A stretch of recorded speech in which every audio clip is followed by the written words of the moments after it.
بسم الله الرحمن الرحیم. السلام علیکم ګرانو او خوږو اوریدونکو. د اواز د ریډیو پاکستان د خارجو چارو څانګو زه تاسو کوربه شیراز احمد شیرازي. قدرمندو خوږو اوریدونکو، سلسله د ځلانده ستوري چې د کوم پروډوسر دی محمد امین بنگش. ګرانو او خوږو اوریدونکو، په دغه سلسله کې موږ تاسو په وړاندې د پښتو ژبې هغه ستوري راولو چې خپل فیلډ کې د پښتو خدمت کوي، د پښتنو خدمت کوي او پښتنو دپاره یو مثال ګڼل کېږي. هغوی موږ په دغه پروګرام کې راولو، تاسو سره موږ هغوی معرفي کوو، هغوی سره د هغوی ژوند، د هغوی فن، د هغوی شخصیت او د هغوی د کار او زیار متعلق خبرې اترې کوو. نو همدغه شان په ننني پروګرام کې راسره هم یو داسې ځلانده ستوری موجود دی چې تعلق یې د دیر د سیمې سره دی، کوم چې د خیبر پښتونخوا لرې پرته سیمه ده. او بلا موده وشوه چې په سر ښار اسلام آباد کې دلته کې د صحافت په لوري باندې د پښتنو خدمت کوي، د پښتون قام خدمت کوي. همدغه شان هغوی سره په دې پروګرام کې خبرې اترې کوو چې د فیلډ ته څنګه رالل او دا مهال کوم ټي وي چینل سره یا کوم اخبارونو سره لیک کوي. هغوی سره په پروګرام کې تفصیلي خبرې کوو. ما سره نن پروګرام کې موجود دی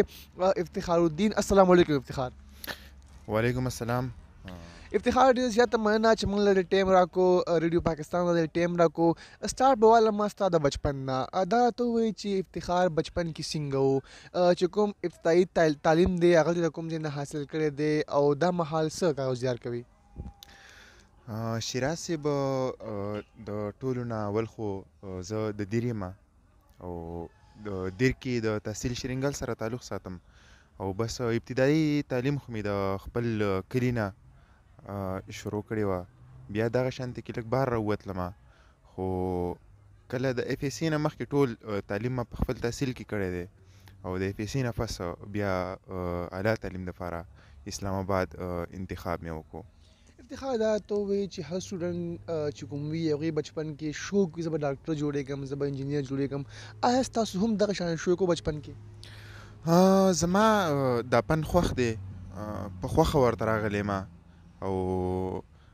مجبوره یم وي. په کلي کې چې وړوکی وم نو کتل به مې چې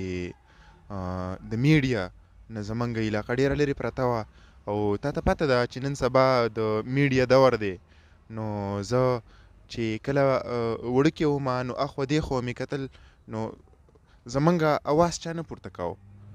نو په خپله مې د وړوکوالي نه د دې فن انتخاب وکړو چې انشاءالله زه به ځمه او دا قسم څه کومه چې موږ ته محرومیانې دي نو هغه به زه هایلایټ کوم او راغلی یم بس په دې فن کې مې ځان له داخله اخیستې ده. بالکل. صحافت باره کې ویل کېږي چې دا یو ډېر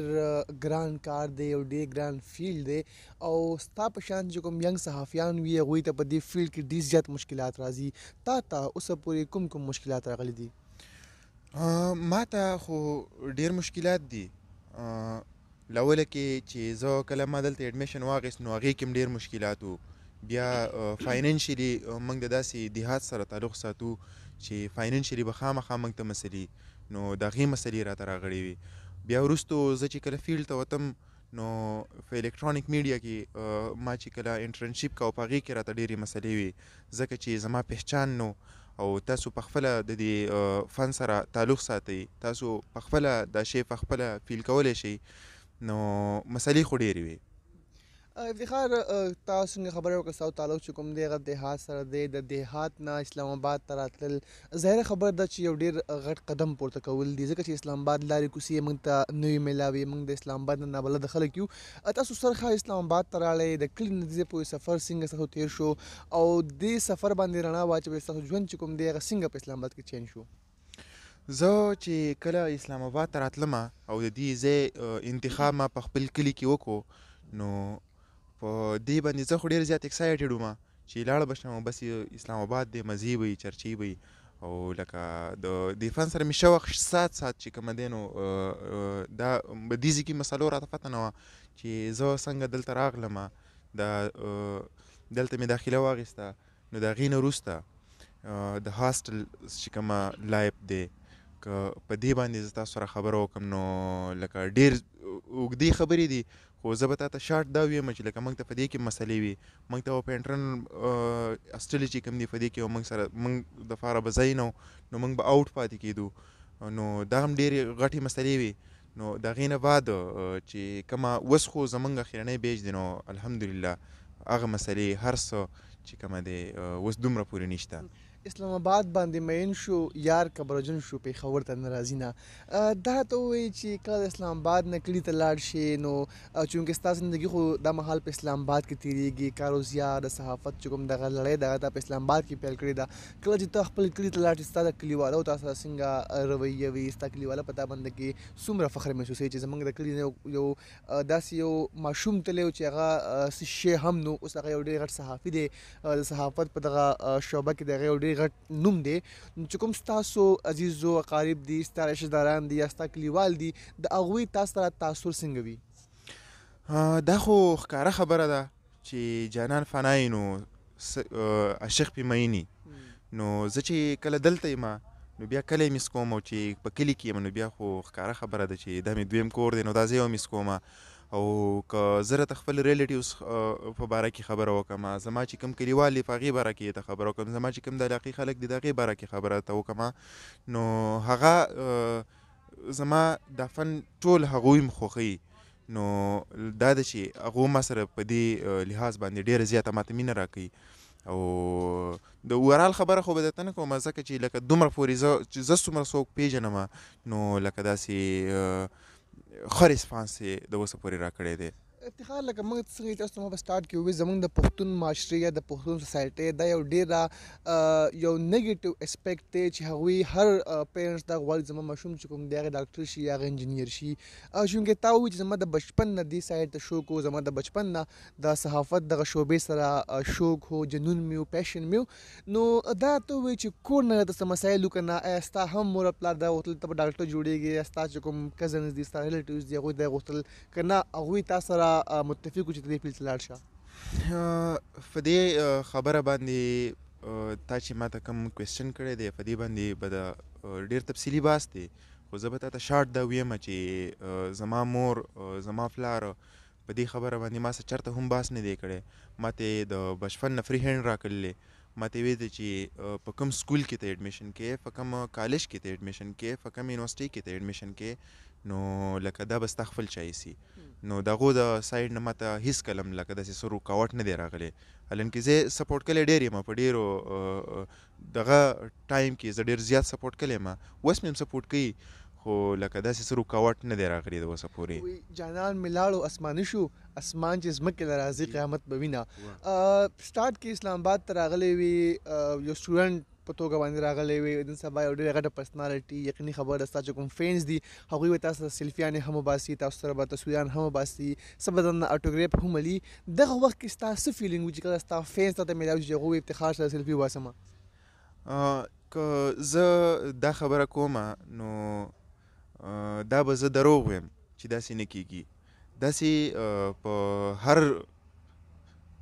ته په خپله د دې شي سره ریلیټډ پاتې کېږي نو زه به تا ته صرف دومره پورې ویم چې دا ښکاره خبره ده چې سړي ته خوشحالي محسوسیږي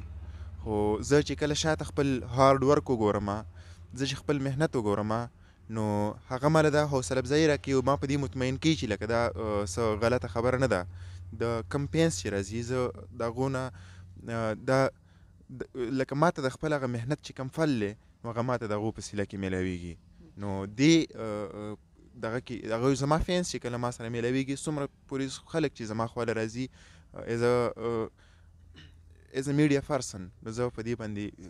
پراوډ فیل کوم افتخار کې مونږ ګورو لکه زموږ په دې فیلډ کې یا په صحافت په دې فیلډ کې چې کوم سینیرز وي هغوی د جونیئر مرسته نه کوي چې هلته دا تاثر چې کوم دی په خلکو کې پیل شوی دی چې کوم سینیرز دي هغوی د جونیئر مرسته نه کوي جونیئر سره کومک نه کوي تا ته چې تا کوم جونیئرز میلاویږي ته د هغوی ته څنګه ریسپانس ورکوې هغوی ته نه څه کوېسچن کوي یا تا نه څه رای الي نو ستا هغه وخت کې جواب هغوی ته څه وي یا چې کوم ینګ صحافیان دي هغوی ته ستا څه میسج وي په هر فیلډ کې یوازې میډیا نه ده که هر فیلډ کې تفاهم وکړي نو په هغې کې مختلف قسم ډفرنټ ټایپ خلک کی څوک چاله ښه ریسپانس ورکوي څوک چاله هغومره ریسپانس نه ورکوي څومره پورې چې هغه د هغې مستحق وي خو د اوسه پورې چې زما څومره جونیرز راغلي دي او زما چې کوم سینیرز دي زما سینیر ډېر زیات پاتې شوي دي اوس جونیر لکه دومره پورې نه دي راغلي لکه زه خو بالکل اوس په ینګ سټیج باندې یم خو زه به همیشه خپل جونیور ډېر زیات سپورټ کوم. افتخار د صحافت دغه ظاهره خبره د ډېر ګران فیلډ دی صحیح سره ټایم هم نه ډېر بزي په لیکلو کې په ریپورټینګ کې په کریټیکل انالیسس کې خو دې نه هټ کې په ژوند کې د نورو څه ته شوق دی څه کار روزګار کوي یا دې نه علاوه ستا چې کوم هوبیز دي هغه څه د شوق څه ته دی؟ زما د صحافت نه اخوا د ټریولینګ سره ډېر زیات شوق دی. غواړم چې 10-15 ملکونه داسې دي چې ډېر زیات شوق مې دی چې هغه وګورم. نومونه یې لږ منته والی نو په ټولو کې لاول خو زما دا شوق دی چې زه فارن انګلینډ وګورم، بیا د هغې نه بعد ټرکي وګورم، چاینا وګورم، دوبۍ په ټولو کې لاورنۍ خبره دا ده چې زه هغه وګورم. بیا زما چې کوم ورونه دي هغه په سعودي عربیه کې پاتې کېږي نو زه یم چې زه سعودي خو د نږدې نه وګورم، یوازې مکه مدینه دا نه ده، زه یم چې زه لاړ شم او د هغې نه بهر موزم او ریاض او څومره چې سعودي دی نو هغه وګورم، ځکه چې زما ورونه پکې د 20-25 سال نه پاتې کېږي نو لکه شوق مې دی چې هغه زیات وګورم. افتخار بالکل په کار هم ده خو که موږ بل اړخ ته وګورو زموږ پاکستان هم ډېر زیات ښکلی دی. دلته کې څلور موسمونه دي، دلته کې غرونه دي موږ سره، بیا دلته کې موږ سره سپیشل طور باندې کوم چې د ډېر علاقې دي لکه شیرنګل شو، دغه شانتې کومراټ ویلي شوه، بیا سوات علاقې شوې، دغه شان کالام شو، ناران کاغان شلو. نو پاکستان کې هم بلا شی ټورسټ سپاټس موجود دي، دلته کې هم ډېر زیات ښایسته ښایسته علاقې موجود دي. چونکې تاسو وویل ستاسو تعلق چې کوم شوق چې کوم دی هغه ټریولینګ ته دی، هغه دغه علاقې ایکسپلور کول ته دي. نو پاکستان کې د دې مهال کوم علاقو ته وزټ کړی دی؟ زه د دیر سره تعلق ساتم، نو زه چې کله دیر ته رال شم نو خامخا کومراټ ته ځم او کومراټ نن سبا د هیڅ چا نه پټ پناه نه دی، په سوشل میډیا باندې غټ پلیټفارم دی، په هغې باندې تاسو ټول کتی شئ. کومراټ خو لکه ټول راول زموږ زړه دی او زموږ کور دی، نو کومراټ ډېر ښایسته ځای دی. زه هلته تللی یم د کومراټ سره چې کوم دی بیا نږدې جاز بانډه ده، بیا په دې سایډ باندې چې کوم دی کالام دی، د کالام په سایډ چې بیا سوات ته راوځي نو د هغې خوندونه بالکل د هغې دوه چونده شي. بیا د دغه ځای نه د سوات نه چې ته کله راوځې بیا اوشیری سایډ زموږ یو ځای یادېږي، هغه ډېر ښایسته ځای دی. بیا د هغې نه هټ کر چې کومه چترال دی، د چترال په سایډ باندې چې ته هنزه ته تاویږي نو د هغې بیا یو جدا خوند دی. نو دا خو زموږ بالکل هغه نږدې چې ما زموږ سره نږدې کومې علاقې پرتې دي، نو ما خو تا ته صرف د هغو خبره وکړه. نور د دې نه هټ کر چې کومه دی زموږ سره په صوابۍ په تخبې په دې کې چې کوم کنډرات دي هغه ډېر زیات ښایسته دي. د ملکڼ غرونه هم د چا نه څه پټ پناه نه دي. نو پېښور دی زموږ سره، پېښور د ګلونو ښار دی، نو دا قسم ځایونه زموږ سره ډېر زیات دي. خو اوس په دې ټیم کې چې کومه ما نومونه واخیستو نو دا ښایسته ځایونه دي. بالکل شاعر وایي چې ته سوات نه یې دروغ وایي او نه دې رنګ سپین دی نه دې سترګې غټې دي نه، او منم ښایسته ښایسته ښارونه شته دی، خو دی په ټولو باندې بر دی که نه، د هر ځای خپل خوندونه خپلې مزې، خو پېښور دی که نه. بالکل زموږ پښتونخوا ته زموږ پاکستان ته هم الله ډېر زیات حسن ورکړی دی او دلته کې ډېرې ښایسته ښایسته علاقې هم شته، خو پکار ده چې دغه علاقو ته سهولیات ورکړلی شي، دغه علاقې هم ایکسپلور کړلی شي چې کوم بهرني سیلګري دي هغوی دې طرف ته راشي. سره سره به زموږ چې کوم سیلګرۍ محکمه ده هغې ته به هم وده میلاو شي، او دغه شان زموږ چې کوم د دغه ځای رئیس خلک دي، غریب خلک دي، هغوی ته به هم د معاش چې کومه ذریعه ده هغه به میلاو شي. موږ غواړو هم چې دغه د سیلګرۍ محکمې ته وده میلاو شي. افتخار څه پلان دی مستقبل کې به څه کول غواړې؟ دغه په فیلډ کې به کار کول غواړې که نه ایم ایس طرف ته یا بس خپله چې کوم نوره سټډي ده هغه به کنټینیو کول غواړې؟ که څه دې ارادې دي؟ زه خو تا ته په خپله د دې خبرې پته ده چې